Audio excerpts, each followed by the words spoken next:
Ever wondered what it truly takes to succeed in specific jobs around Signature? Well, you're about to find out. From software engineering to talent acquisition, we're here to spotlight real-life paths to success. Welcome to On the Job With, your window into career pathing and discovering what it takes to excel in roles all around our organization.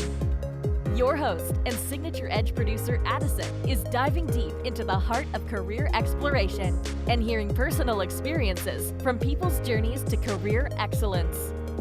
You can only know what's possible when you hear what the job really is directly from those getting it done.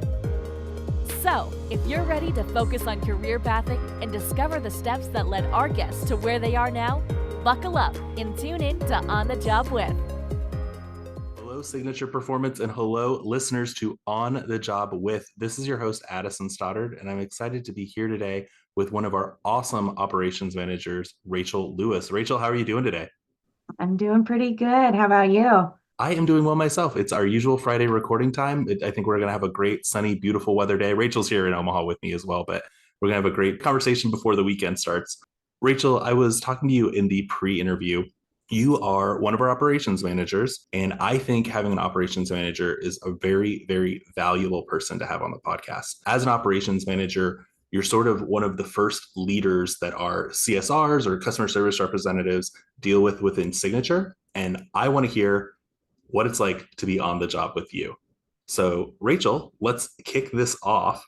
As an operations manager, how would you explain your job to somebody who might be unfamiliar with like a call center operations manager, or we call it the provider experience center operations manager?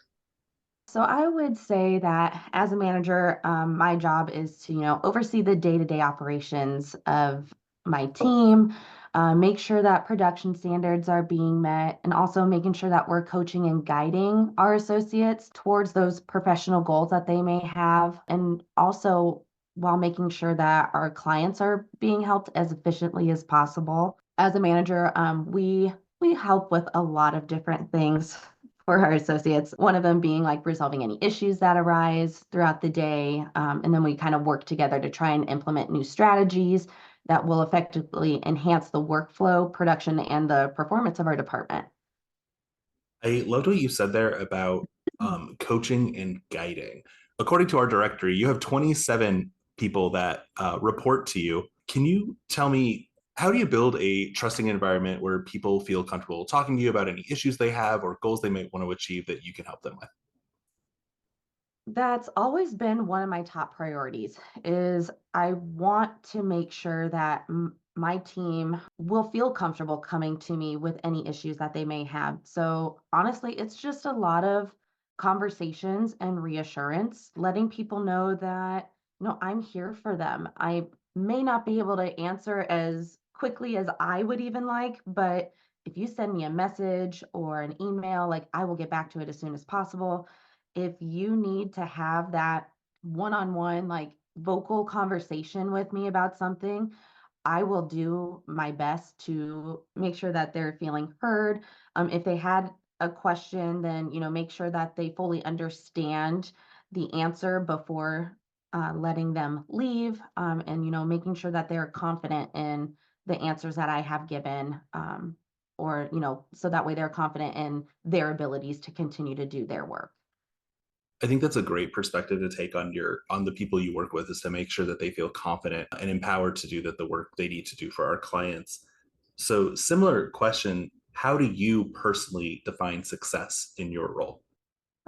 So I think being successful can obviously be seen differently by each individual, but personally, in my opinion, I feel like effective communication is a huge part of being successful and being a leader for others, and being a soundboard for them. So if they feel they can't speak up for something, I will do it for them. And there's several other ways that I also feel successful in this role. Honestly, something little like when I complete my to-do list for the day. That right there, it seems so small, but it helps my personal mindset.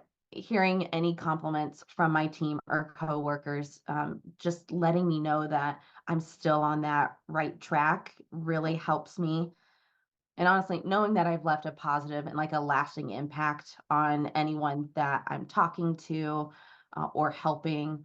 And being able to celebrate other successes and praise their hard work, I feel like is something that is successful as well, because you are sharing those celebrations with them and making them feel heard and feel good about what they're doing. Also letting them know that they're on the on the right path. Honestly, one of my favorite things is helping someone with like a procedure question and seeing that moment that they fully understand the process. Seeing that light bulb go off is pretty awesome, especially since it can be a challenge at times because everyone learns differently. So, what works for one person will not always work for everyone else. So, when you find that thing that clicks for them, it's a big success, in my opinion. For anybody listening, Rachel, I think, just dropped a golden nugget of leadership success. And I think that that was when you were talking about celebrating others' wins and others' successes. I think that is a hallmark of good leadership when you raise others up and it's not about all yourself. So, Rachel, fantastic answer on that. Back to raising others up, or like your appreciation for helping out others or raising up others' successes. How does your work as operations manager fit into your sense of self? So I've always been a people person. I've always been a person that, enjoys helping and teaching other people. Honestly, when I was younger, my family always tried telling me that I needed to be a teacher, but obviously I didn't go that route. But with this role, I have the opportunity to help my colleagues, my team, which is the front line of this department, and helping my team in turn helps us stay true to our mission of improving the healthcare of our clients' business and making the lives of the people we work with better. And the work that we do truly makes a difference every day in these veterans' lives. And I am honestly just so proud of what we do here. That is so consistent among everybody I talk to, that their sense of dedication and mission to A, improve healthcare administration costs, and B, help our veterans is something that it's just such a backbone of everything we do. I think we're very lucky to work for a company that has such a worthwhile mission and does really good work in the world. And that's not something that I think me, you, or probably any of our listeners, people working at Signature, take for granted. But you mentioned your to-do list. To-do list, I think we've mentioned to-do lists on every single podcast we've done on the job with. As an operations manager, can you maybe fill us in a little bit more about that to-do list, or what your day-to-day typically looks like? Okay, so honestly, day to day, I feel like can be very different each day. I don't have a whole lot that's set in stone necessarily each day. I try to set up a routine for myself. So when I log on, first thing I want to do is, pull up all my systems.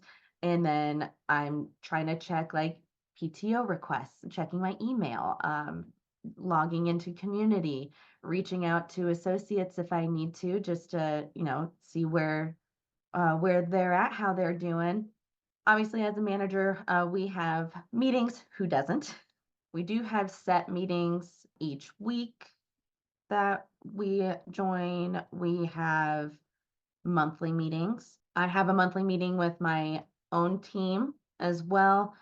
I also conduct one-on-ones with each one of my team members every month. So as you can tell, that's about 27 meetings in a month. The goals of those are to, one, my personal goal is to make sure that it is a safe space for all of my associates so they do feel comfortable talking to me about anything that they feel necessary. Two, we want to talk about where they're at, if they're meeting metrics. If not, how we can raise those metrics so that way we can get them at least on target and then we'll work from there. And honestly, I like to use my one-on-ones also as a time for them to kind of relax, reset their mind.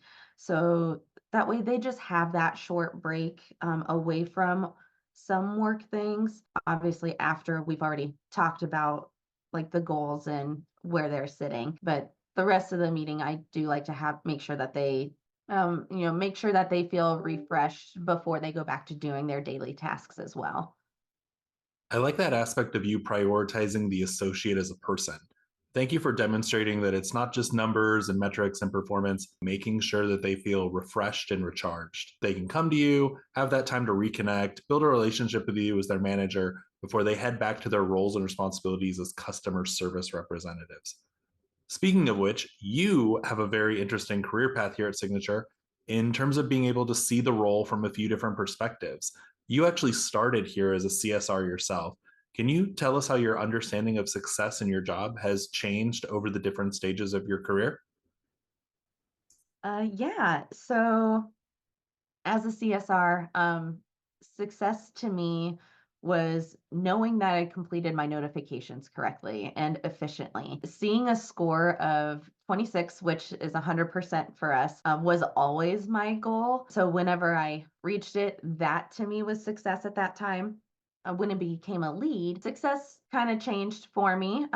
It was then being like a subject matter expert of our desk procedures and being able to answer questions correctly when a customer service rep called in for help. And then, as I moved on to the senior lead role, again, it changes to success to me was being a go to person for any new projects or system updates so that I could help assist the leads to the best of my abilities. If I didn't know an answer, I was making sure that I got the answer as quick as I could so that way everyone could hopefully get on the same page. And then now as a manager, success is, knowing that I'm doing everything that I can in order to coach and guide my team. Still being a go to person makes me feel successful in my role. Like I said before, checking things off my to do list for the day or seeing that light bulb go off when someone understands a process better. Like all those things are just super important to me now. But, no matter what, throughout every stage of my career, the one constant success I have felt is cultivating a safe and inclusive environment for others and knowing that we continue to help our veterans to the best of our abilities. So much is going on in the world of customer service and sort of how we're helping our veterans and just the technology aspect of that. How do you see the future of your role evolving, and what steps are you taking to stay ahead of this changing like technological personnel landscape? Well, in the Centralized Authorization of Emergency Care Department, also known as CAC, things are ever changing. Managers get together and discuss ways that we can improve these processes, receive updates from the VA that will be taking place. I personally try to stay as up to date as possible on like our desk procedures and ask questions to, make sure that I'm understanding the process myself before giving any information out to others. I like to make sure to stay adaptable and still try to instill that into my team as well so that we can all make necessary adjustments as quickly and efficiently as possible while keeping the atmosphere positive regarding any of these changes. I feel is very important, along with informing my team of the why of why the adjustments are being made. I feel like that helps people understand the process even better. I will reach out to my team members for help if I need anything. So, like if we have someone struggling with a process, I will pair them with another associate to shadow so that way they can see how they complete their notifications and then give any tips or tricks that they feel could be useful as well. I love that mentor mentee sort of system you built in to the process. I think that's a great way to raise people up and bring everybody to the same level from a learning perspective. So as you mentioned earlier too, your parents, your family wanted you to become a teacher, and that is not the path you chose. But before getting to Signature, how have previous jobs contributed to your approach to work and your work ethic? Yes. So, to be 100% honest, at my last job, I learned a lot of what not to do as a manager. And I always told myself if I ever got the chance to hold that type of position, I would make sure it was a positive and encouraging environment. As far as my work ethic goes, honestly, it has stemmed a lot from fear of failing. I always wanted to do my absolute best and make sure I complete what's asked of me and more before I would leave at the end of the day. I was terrified to go easy on myself and make a mistake because I was afraid of what the repercussions could be. I didn't want to be known as that person who screwed up. I didn't know how to say no, although I would tell others it's okay, mistakes happen. I was very bad at listening to my own advice, but the support that I have had throughout my journey here at Signature has helped me reach my turning point to where I am today. My manager, Kevin, is very supportive, and he's told me multiple times that it's okay to leave some items for the next day if it's not something that needs immediate attention. He saw all the hours that I was working and honestly encouraged me to make sure that I'm taking time to myself so I don't get burnt out because I'm so focused on others and them not getting burnt out and making sure they have what they need that I tend to forget about myself. So he keeps me honest, and honestly, along with a couple of my own teammates, they're always reaching out to me like, "Have you taken your break today?" Which is an awesome thing. We're helping each other out. As you can tell, I'm still very much like a work in progress, but I have a great support system both inside and outside of work to help me. Yeah, I love that support system you have built in. Kevin Slater, one of our senior operations manager, great guy, love him. While you were talking, you sort of reminded me just to put you on a pedestal a bit, Rachel. You are alumni of our Emerging Leaders program and a recent annual Oscar winner. And I just want to say, just from learning more about you from Emerging Leaders, and then the speech given to you by Amanda, I can tell you that those you work with and leadership alongside you has seen you grow and develop so much as a person. So I just wanted to give you a shout out that as a work in progress, you have made such amazing strides. And even back from the beginning of your response, when you said, I learned what not to do at a previous position, I think those were such valuable lessons to internalize, to like see something that you didn't think was the right way to do it. And then when you finally get in a position to do that role yourself, making sure that you're being a better leader, improving the process, putting your people forward, and just always keeping that front of mind. Rachel, I cannot say enough that I think that all of those are very, very valuable leadership lessons that I think you are utilizing with flying colors. Thank you. Yeah, it's definitely been a long journey. Emerging Leaders was a huge part of that as well. So I am very grateful to Danji and Melanie for keeping that confidence in me and watching me grow every step of the way. I definitely think the words transformation were very common words used. You really came out of your shell, blossomed, bloomed during the emerging leaders process is your story. And I just to see where you are now is truly amazing. So congratulations on all of that. And again, for winning the annual Oscar as well. Thank you. So for those in our current emerging leaders program, they're about 2/3 of the way through, coming up on graduation here in November. Do you have any advice for those in the current emerging leaders for getting the most out of what they're learning now after they graduate?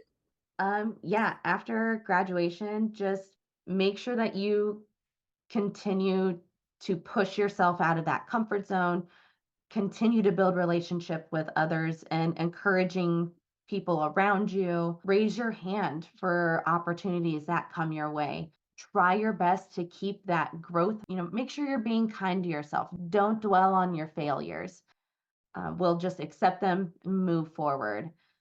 You've already made a difference, at least to yourself, by just raising your hand and joining this program. So just continue to carry our values and, be passionate about your work, maintain your integrity in every situation you come across.